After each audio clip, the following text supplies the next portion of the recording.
जय हिंद दोस्तों।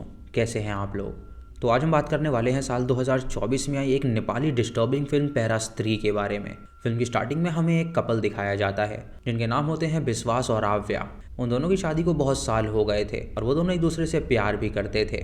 लेकिन विश्वास की एक बहुत ही गंदी आदत थी जो कि आव्या को बिल्कुल पसंद नहीं थी। विश्वास थोड़ा साइको था और उसकी फैंटेसी बहुत ज़्यादा अजीब थी। जब वो रात को डिनर कर रहे होते हैं तो विश्वास देखता है कि उसकी वाइफ पानी पी रही है और उसकी वाइफ जब उसके हाथों और पैर की तरफ देखती है तो उसे पता चलता है कि वो अपने हाथ और पैर को हिला रहा है, यानी वो ज़रूर किसी टेंशन में है और वो कुछ करने वाला है। वो समझ जाती है कि वो क्या करना चाहता है और वो उससे कहती है कि आखिर वो बार बार ये क्यों करता है। तो वो उसे शांत कराता है और उससे कहता है कि उसे ये करना बहुत ज़रूरी है। उसके बाद आव्या बेहोश हो जाती है और हमें फ्लैशबैक में दिखाया जाता है कि आखिर वो बेहोश क्यों हुई। दरअसल विश्वास जब पानी लेकर आ रहा था तो उसने उसके ड्रिंक में बेहोशी की दवा मिला दी थी। उसके बाद विश्वास उसे उठाकर बेडरूम में लेकर जाता है जहाँ पे वो रस्सी से उसे बांध देता है और उसके बाद उसे कपड़े से ढक देता है ताकि वो प्रिटेंड कर सके कि वो मर गई है। तभी वो अपने बचपन की बात याद करता है जहाँ जब वो छोटा था तो उसने मॉर्ग रूम में एक मुर्दा लड़की को देखा था। उसके बाद विश्वास एक चाकू लाता है और उससे उस पर्दे को फाड़ देता है और फिर वो रस्सियाँ काट कर अपनी वाइफ को निवस्त्र करता है और उसके साथ इंटीमेट होता है। अगली सुबह आव्या की जब आंखें खुलती हैं तो वो देखती है कि उसने कपड़े नहीं पहने हैं और वो अपने पैरों की तरफ देखती है जिस पे रस्सियों के निशान थे। ये देखकर वो समझ जाती है कि उसके पति ने फिर से अपनी फैंटेसी पूरी करने के लिए उसे बेहोश किया था। इससे वो बहुत ज़्यादा परेशान हो जाती है और रोने लगती है और तभी विश्वास वहाँ पे आकर उसे मनाता है और उसे कहता है कि वो धीरे धीरे ये सब करना छोड़ देगा क्योंकि उसे खुद अच्छा नहीं लगता कि वो उसके साथ ऐसा करता है। इस बात से आव्या उससे रूठ जाती है और नहाने के लिए चली जाती है। फिर हमें विश्वास के बचपन की कहानी दिखाई जाती है जहाँ हमें बताया जाता है कि दरअसल वो एक डॉक्टर का बेटा था और उसके पिता अक्सर उसे हॉस्पिटल ले जाया करते थे। उसके बाद आव्या अपनी जिम ट्रेनिंग के लिए जाती है और वहाँ पे खूब प्रैक्टिस करती है और फिर वो कॉफ़ी पीने के लिए एक कैफ़े में जाती है जहाँ पे उसकी माँ उसे कॉल करती है और उसका हालचाल पूछती है। तो वो उससे कहती है कि वो बहुत ज़्यादा निराश है। उसकी माँ उससे कहती है कि क्या उसने फिर से अपने पति से लड़ाई कर ली। तो आव्या उससे कहती है कि हर बार सिर्फ उसकी ही गलती नहीं होती है। उसके बाद वो एक एफएम ऑफिस में जाती है इंटरव्यू देने के लिए और वहाँ पे उसकी आवाज़ सुन के इंटरव्यूअर उसको आरजे जॉब के लिए सेलेक्ट कर लेता है। उसके बाद जब वो घर पहुँचती है तो देखती है कि विश्वास तैयार हो रहा है और वो उसे बताता है कि वो एक बिजनेस ट्रिप पे जा रहा है और वो वहाँ से कुछ दिनों के बाद वापस आएगा। ये सुन के आव्या उसे कोई जवाब नहीं देती क्योंकि वो उससे नाराज़ थी और वो अपने आप को बेडरूम में लॉक कर लेती है और खिड़की से उसे जाते हुए देखती है। अगले दिन आव्या अपने काम पे जाती है और बहुत ही दिलचस्पी से अपना काम करती है जहाँ पे एक कॉलर उसे कॉल करता है और उसे उसका पसंदीदा गाना बजाने के लिए कहता है। तो आव्या वो गाना उसके लिए प्ले करती है जिससे वो बहुत खुश होता है। अब उसका पति घर पे नहीं था तो आव्या बहुत ज़्यादा अकेली महसूस कर रही थी, लेकिन वो अपने पति से बहुत ज़्यादा नाराज़ थी क्योंकि अपनी फैंटेसी पूरा करने के लिए वो हर बार उसके साथ यही करता था। अगली सुबह आव्या जब अपने जिम में जाती है तो वहाँ पे एक नया ट्रेनर आया हुआ था जो कि आव्या को जब देखता है तो वो उस पर फिदा हो जाता है। आव्या जब ट्रेडमिल पे जाती है तो उसे ट्रेडमिल चलानी नहीं आ रही थी तो ट्रेनर वहाँ पर आकर उसे वो ऑन करके देता है। अपना वर्कआउट ख़त्म करके आव्या जब वापस जा रही होती है तो वो ट्रेनर उससे मिलने के लिए आता है और वो उसे एक बुक देता है और उससे कहता है कि उसे ये बुक पढ़नी चाहिए। उसके अंदर उसका नंबर भी होता है और वो उससे कहता है कि अगर वो चाहे तो वो उसे कॉल कर सकती है। ये सुन के आव्या उस बुक को रख लेती है और उसके बाद वो वहाँ से जाने लगती है। अगली सुबह उसका पति उसे कॉल करता है और उसे बताता है कि वो कुछ दिनों बाद ही वापस आएगा क्योंकि यहाँ पे एक कंस्ट्रक्शन वर्क चल रहा है और उसे ख़त्म करने में कुछ दिन लगने वाले हैं। आव्या उससे बात नहीं करती और उसका कॉल काट देती है और विश्वास जब दोबारा उसे कॉल करता है तो वो फिर से कॉल काट देती है। जैसे विश्वास समझ जाता है कि वो अब भी उससे नाराज़ है। उसके बाद जब वो अपने काम पे होती है तो एक स्ट्रेंजर उसे कॉल करता है और उसे कहता है कि उसका नाम मिस्टर फिलोसफर है और वो उसे प्यार करता है। ये सुन के आव्या हैरान हो जाती है और उससे पूछती है कि आखिर वो कौन है। तो वो उससे कहता है कि ये ज़रूरी नहीं कि वो कौन है, बल्कि ये बात ज़रूरी है कि वो उससे प्यार करता है। आव्या सुन के मुस्कुराने लगती है और वो बंदा उसे एक गाना डेडिकेट करता है। इधर विश्वास और उसके दोस्त भी उसका प्रोग्राम सुन रहे होते हैं और उसे भी विश्वास से कहते हैं कि वो कितना लकी है कि उसे इतनी सुंदर बीवी मिली है और उसकी आवाज़ भी बहुत अच्छी है जिससे उसके बहुत ज़्यादा फैंस हैं। एक दिन आव्या का बर्थडे होता है जहाँ पे वो अपने दोस्तों के साथ कैफ़े में एंजॉय कर रही थी, लेकिन तभी उसे विश्वास का कॉल आता है जो कि उसे बर्थडे विश करता है। लेकिन आव्या उससे बात नहीं करना चाहती थी इसीलिए वो उसका कॉल काट देती है।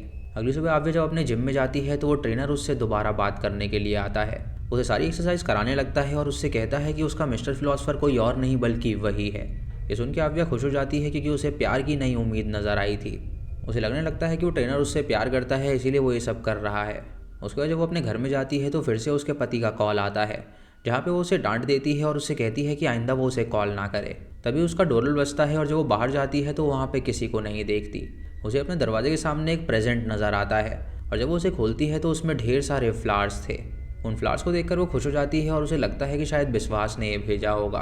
दरअसल आव्या बहुत ज़्यादा डिप्रेस्ड होती है, जिसकी वजह से वो अपना ओवर मेकअप करती है और बुक पढ़ के वहीं पे लेट जाती है। उसे वो बुक बहुत पसंद आती है, इसीलिए अगले दिन वो अयान से मिलने के लिए जाती है। जहाँ पे अयान उसे जब लाइब्रेरी में देखता है तो वो बहुत ज़्यादा खुश हो जाता है और वो दोनों वहाँ पे बहुत ज़्यादा नज़दीक भी आ जाते हैं। उसके बाद जब वो अपने ऑफिस पहुँचती है तो देखती है कि वहाँ पे किसी ने उसे प्रेजेंट भेजा हुआ है, और जब वो उस प्रेजेंट को खोलती है तो उसके अंदर एक लॉन्जरी थी जो कि उसे बहुत पसंद आती है और वो स्माइल करने लगती है। उसे लगता है कि शायद ये विश्वास ने उसके लिए भेजी होगी और वो इस प्रेजेंट से खुश हो जाती है और उसे माफ़ कर देती है। घर जाके जब वो उसे कॉल करती है तो विश्वास उससे कहता है कि उसने उसे कोई प्रेजेंट भेजा ही नहीं है, और ये सुन के उसे बहुत ही गुस्सा आता है और वो समझ जाती है कि ये प्रेजेंट ज़रूर अयान ने भेजा होगा। अगले दिन जब वो जिम में जाती है तो अयान उससे पूछता है कि उसे उसका प्रेजेंट कैसा लगा, तो वो उससे कहती है कि उसे उसका प्रेजेंट बहुत ही अच्छा लगा। उसके बाद दोनों किस करते हैं और रिलेशनशिप में आ जाते हैं। अगले दिन अयान उसके घर पे आ जाता है उससे मिलने के लिए, और आव्या उसके लिए दरवाज़ा खोल देती है और वो दोनों वहाँ पे इंटीमेट होने लगते हैं। तभी अपनी वाइफ को सरप्राइज़ देने के लिए विश्वास भी घर में दाखिल हो जाता है, लेकिन वो अपने वाइफ की चीखने की आवाज़ सुनकर हैरान हो जाता है, और जब वो बेडरूम में जाके देखता है तो उसे पता चलता है कि उसकी वाइफ उसे धोखा दे रही है। वो तुरंत अपने कान बंद कर लेता है ताकि वो उन आवाज़ों को ना सुन पाए, और बहुत ज़्यादा रोने लगता है क्योंकि उसने कभी एक्सपेक्ट नहीं किया था कि उसकी वाइफ ऐसा करेगी। वो किचन से एक चाकू लेकर उन दोनों को मारने के लिए जाता है, लेकिन उसे एहसास होता है कि उसे ऐसा नहीं करना चाहिए, इसीलिए वो बिना आवाज़ करे घर से निकल जाता है और एक बार में पहुंचता है जहाँ पे वो खूब दारू पीने लगता है। वहीं पे हम एक लड़की को देखते हैं जो कि उसके पास आके उससे बातें करने लगती है, और विश्वास समझ जाता है कि आखिर उस लड़की को क्या चाहिए। वो उसे लेकर एक होटल रूम में जाता है जहाँ पे वो दोनों मेकआउट करने लगते हैं, और तभी विश्वास उस लड़की का गला दबाने लगता है जिससे उस लड़की की मौत हो जाती है।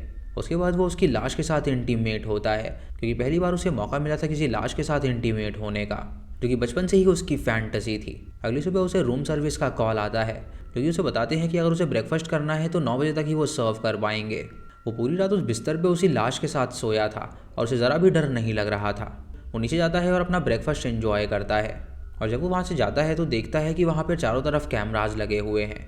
इधर आव्या अयान को फ़ोन कर रही होती है, लेकिन वो उसका कॉल नहीं उठा रहा होता, जिससे उसे बहुत ही बुरा लगता है और वो सोचती है कि आखिर वो ऐसा क्यों कर रहा है। इधर विश्वास अब सोचने लगता है कि आखिर वो इस लाश से छुटकारा कैसे पाएगा, और तभी उसके दिमाग में एक आइडिया आता है। वो बाहर जाके कुछ औजार खरीद के लाता है और उसके बाद उस लड़की की लाश के वो छोटे छोटे टुकड़े कर देता है। उस लाश को एक बैग में बंद कर देता है और उसे लेकर वो जाने लगता है, लेकिन तभी अचानक वो बैग नीचे गिर जाता है और ज़मीन पे खून लग जाता है। रिसेप्शनिस्ट उससे पूछती है कि क्या वो उसकी मदद करे बैग उठाने में, तो वो उससे कहता है कि उसकी कोई ज़रूरत नहीं है। तभी वो अपनी रुमाल निकाल के उस खून को साफ़ कर देता है और वहाँ से बैग को ले जाता है। वो टैक्सी में बैठता है और टैक्सी वाले से कहता है कि वो उस जगह पे ले चले जहाँ पे सबसे ज़्यादा जंगली कुत्ते हों, और वो उसे जब वहाँ पे छोड़ता है तो वो उस मांस को जंगली कुत्तों को खिला देता है, जिससे उस लड़की की बॉडी पूरी तरह ख़त्म हो जाती है। उसके बाद उस लड़की के सारे सामान को जला देता है ताकि कोई उसे पकड़ ना सके। अगले दिन विश्वास फिर से उस होटल में जाता है, जहाँ वो रिसेप्शन से पूछता है कि क्या वो उसका डेस्कटॉप यूज़ कर सकता है, क्योंकि उसे एक बहुत ही अर्जेंट मेल करना है। ये सुन के वो राज़ी हो जाती है और वो उसका डेस्कटॉप यूज़ करने लगता है, जहाँ पे बड़ी चालाकी से वो उस दिन का सीसीटीवी फुटेज मिटा देता है। इधर आव्या जब जिम में जाती है तो वो अयान को ढूंढने लगती है, लेकिन अयान उसे कहीं पर भी नज़र नहीं आ रहा था। वो उसे कॉल करती है लेकिन वो उसका कॉल नहीं उठाता, और हम देख पाते हैं कि अयान एक दूसरी लड़की के साथ है। उसके बाद आव्या जब घर पहुँचती है तो देखती है कि विश्वास उसका इंतज़ार कर रहा था, और जब विश्वास उसके नज़दीक आने की कोशिश करता है तो वो उसे धक्का दे देती है। अगले दिन आव्या लाइब्रेरी में जाती है जहाँ पे वो अयान के बारे में पूछती है, तो लाइब्रेरियन उसे बताता है कि उसने यहाँ से जॉब छोड़ दी है। रात को विश्वास ने अपनी वाइफ की बिलेटेड बर्थडे पार्टी रखी हुई थी, जहाँ पे उसने अभी सभी दोस्तों को बुलाया था और वो सभी एंजॉय कर रहे थे।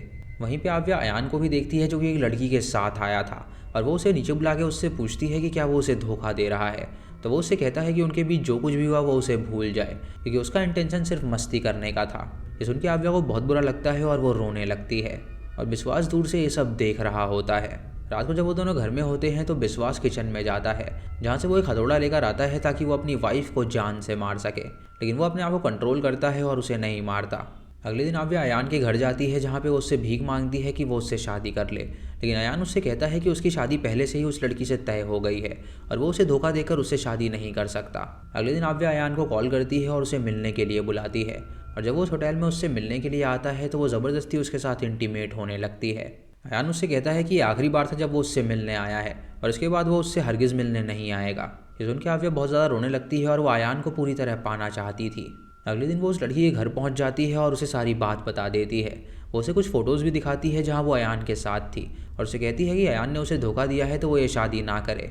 कुछ देर बाद अयान जब उस लड़की से मिलने के लिए आता है तो वो लड़की उससे अपना रिश्ता तोड़ देती है और उससे कहती है कि उसे यकीन नहीं हो रहा कि वो उसके साथ ऐसा करेगा। अब ये सुनकर अयान को गुस्सा आ जाता है और वो बदला लेना चाहता है, इसीलिए वो उस होटल रूम में आव्या से मिलने के लिए जाता है, जहाँ पे आव्या को बुरी तरह पीटता है और उसे जख्मी कर देता है। आव्या उसे कहती है कि वो उसे जान से मार डाले, लेकिन वो ऐसा नहीं करता और वहाँ से चला जाता है। उसके बाद आव्या सबके सामने जख्मी हालत में होटल से बाहर निकलती है और सभी लोग उसे देखकर हैरान हो जाते हैं। जब लोग उसकी मदद करना चाहते हैं तो वो उनसे कहती है कि उसे कोई मदद की ज़रूरत नहीं है। उसके बाद वो जख्मी हालत में ही अपने फ्लैट में पहुंचती है, जहां पे गार्ड उसकी हालत देखकर उससे कहता है कि वो उसकी मदद करेगा, लेकिन आव्या उसे इनकार कर देती है और अपने फ्लैट में पहुंचती है, जहां पे विश्वास को सारी बात बता देती है और विश्वास को उस पर पहले से ही बहुत ज़्यादा गुस्सा था, इसीलिए वो उसे बुरी तरह पीटने लगता है जिससे उसकी मौत हो जाती है।